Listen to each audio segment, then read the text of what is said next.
Here at Bank of America Stadium with Julian Council of Locked On Panthers after a brutal loss and a blown opportunity. 17-7 to hand the Saints their second win. Julian, how does this team beat the Packers in Green Bay, come back home and lose to the Saints? Great question, Nick, and a question I'm sure many Panther fans are asking themselves right now. Simply, it's the NFL, man. We've seen with this team so far this season that they can go on the road and have a comeback attempt against Arizona and then win 30-0 at home against the Falcons. Then follow that up with a loss on the road against the Patriots, then come back and win 3 straight games before losing 40-9 to Buffalo, and then get the big, what we thought potentially was a franchise-altering win last Sunday against Green Bay, then have days like this. They just aren't mature enough in this culture build at this stage to handle success and avoid the kind of performances like they had today. That's my answer to you. It's the NFL, and it's also, they're just not there yet. Has the run, Rico, run recipe for victory run its course? Opening drive touchdown, he was held to under 3 yards, and they teed off in the pass. Yeah, I think 58 yards today and 2.9 yards per carry. It feels like the answer is yes, that this is no longer going to be a reliable winning strategy. I'm not saying it can't be a winning strategy, but it's a copycat league. Atlanta saw this today, that Rico Dowdle got stopped. They're going to look at what New Orleans did, and Carolina's going to look back at it and try to counter next week because they're going to see the same thing when they face out against the Falcons. They're going to see it from the 49ers, they're going to see it from the Rams, the Bucks, and also against New Orleans again in a couple of weeks, and also against Seattle. So it may run its course. And we had to understand that as nice as it is, as the weather, which hasn't really happened here in Charlotte yet, turns to be cold and rough, it's great to have a run game that can carry on the road. But in this league, you have to be able to win from the pocket, be able to throw at a high level. And so far for Carolina, they have not proven to do that. And that's why it's hard to believe moving forward that they can rely on the Rico Dowdle, run Rico, run, play style and game plan the rest of the season. Is this team's head coach still going through growing pains here in year 2? A lot of credit for the win last week.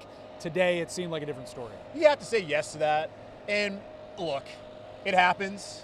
We've seen it again earlier this season where they fell apart after having high games and then going back and then having the lows and bouncing back. They just can't find that consistency. And I don't know what it is about whether Dave Canales is not having the right messaging throughout the week. And Ike Ekwonu even told us in the locker room that they weren't really focused on some of the small details this week. And that the coach had talked to him, that players in the locker room, the leaders had talked to him about, guys, we can't waste the day. And when you waste days like they apparently did this week, this is the result. So certainly they're still trying to find that consistency. They're still trying to find anything out of the passing game. And with his play calling to have a down-to-down, series-to-series consistency that right now is not there offensively, really across the board with this organization, which is what leads you to being 5-5. All right, defense gives up 17 points. One of those touchdowns came immediately after a turnover, so it's not like they played that poorly. J.C. Horn, though, he had a rough day, couldn't stay on his feet. What did you make of his day, his response to that, and this defense overall? Well, obviously he had a bad day. And he copped to it in the locker room, and I always respect anyone who's willing to take accountability. And there's a play that happened over here. Chris Olave appeared to push off for that 62-yard catch-and-run touchdown. JC said that they had talked to whoever gives him a lot of the analytics and the numbers about officiating, that they're just not calling offensive pass interferences so far this season, so don't expect to see them. So you're going to have to work on your leverage, work on your coverage, and avoid those kind of situations from happening. And he was not able to execute in that certain situation. Later on, he falls down right here. Juwan Johnson wide open for a 30-yard touchdown. And JC said that he's one of the leaders of this team. He's one of the highest paid players on this team. He has to be better. And he's right. He has to be better.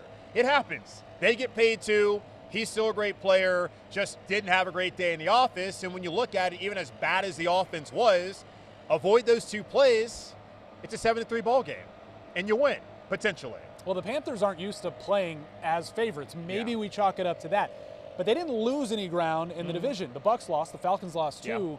So the Panthers are still right there. They go to Atlanta next week. They get the Bucks a couple more times at the end of the season. Do you trust them, though, to go out and grab those opportunities, especially because they dropped this one? Well, they're 1-1 in the division, which is important. There's always an over-importance of these kind of games. For me, it's hard to trust them after today, but then I kind of trusted them coming into today. So it kind of goes up and down week to week as far as that goes. And here's the problem I have with the way that they lost today. It's that how bad the passing game looked, of course. but also the opponents are going to play down the road. You were excited if you're a Panthers fan, and even as a spectator and covering the team, you looked at, okay, they can beat anybody. After losing to New England and losing to Buffalo in convincing fashion, they were able to win that game in Green Bay. And granted, a lot of it was the Packers and their own struggles, but they proved they could beat one of the upper echelon teams in the NFL.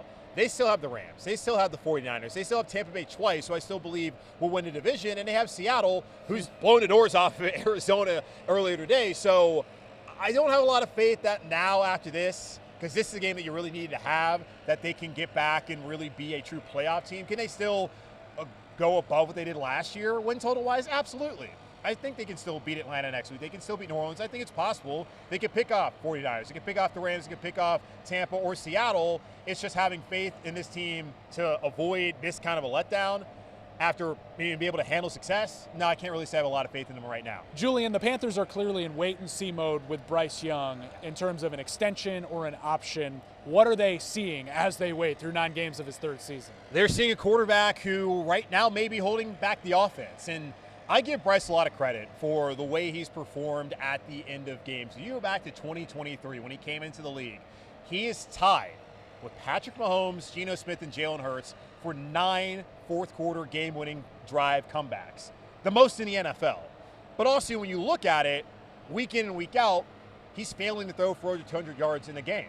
Only time he's done that so far this season was in that comeback failed attempt against Arizona. Outside of that, it's a 102-yard performance last week. It's 124 yards today in this loss. So you're seeing a quarterback who, when you've asked him at the end of games, at points in times throughout his career, go make a play, get us down the field for a winning drive, he's been able to do it. But when you've asked him down in, down out, series to series, quarter to quarter, to have an effective passing game, whether it's been on him, whether it's been the receivers, that's just not there. That consistency is not there right now. We have 7 weeks left to figure out what Bryce Young is going to be, who he's going to be at the end of the season, and then what Carolina wants to do as far as a 5th-year option, maybe an extension, which I don't think right now is really in the cards at this point in time. But right now I'm having a hard time not viewing him as somebody who's holding back the offense, as the passing game has really left a lot to be desired through the first 8-9 starts he's had so far this season. Through his first season plus 2 games before the benching last year, it seemed to be mental. How much of it is he physically able to be that franchise quarterback who can go out and make explosive pass plays throughout the course of a game? And I say that knowing they're about to go to Atlanta, and look what he did the last time they were there. And that's going to be brought up a lot this week. Right. He's never going to be Cam Newton as far as his physical stature. Obviously, he's never going to be Josh Allen. He's not going to be Jalen Hurts or Patrick Mahomes. I don't think he physically is not able to do it. It has to be kind of on the mental side. And I don't think that Bryce necessarily doesn't have a lot of confidence. I don't know whether he's not seeing it correctly. He did say on that Alontae Taylor interception that it was zone coverage, made the wrong read in that situation. And processing was a big reason why Carolina traded all those assets, kept to number 1 with the Bears, and to take Bryce Young. We just have not seen him be able to evaluate, process it in real time, and make all the right decisions, as we've seen a lot of turnovers. And I think a lot of that has to go to what you're seeing pre-snap, and then even what you're seeing as it's playing out live and in living color. So I don't think he's gotten there yet, man. And I don't know when that's going to happen. We've seen quarterbacks like Sam Darnold and Baker Mayfield who are here, who it took them a while to get there, and now they're there. So how patient can Carolina be? If he's holding them back from potentially being a playoff team, which maybe that will be the case after the next 7 weeks, can you continue to go on with him into next season, knowing that the rest of the locker room would also be aware that, do we have a quarterback that really can get us over the top? Yeah, I start to wonder, especially this year, if that Darnold and Baker factor is part of the equation for the Panthers. Okay, we let him go, and now he goes and stars somewhere else. I mean, if they think that's possible. Do you think that's, jumping back on that quarterback carousel is probably something Dan Morgan is probably hesitant to do if he doesn't need to? And I think a lot of teams are going to be, and we already know that Miami likely is going to move on from Tua Tagovailoa if they can after this season. Kyler Murray, who's on IR out in Arizona, he's been benched, and their coach, Jonathan Gannon, said even when he's back healthy, it's going to be Jacoby Brissett. So that's at least 2 teams. You would think the Jets would be in the market for a quarterback. The Browns need a quarterback as well. And you look at the college class, at least to me, I'm not really enamored by anybody out there. I know Fernando Mendoza at Indiana has become the darling after that comeback win on Saturday at Penn State, but I don't really see it. And I don't think he's going to be an option for Carolina. Same thing with Dante Moore at Oregon if he comes out. I don't really know if he's going to be a realistic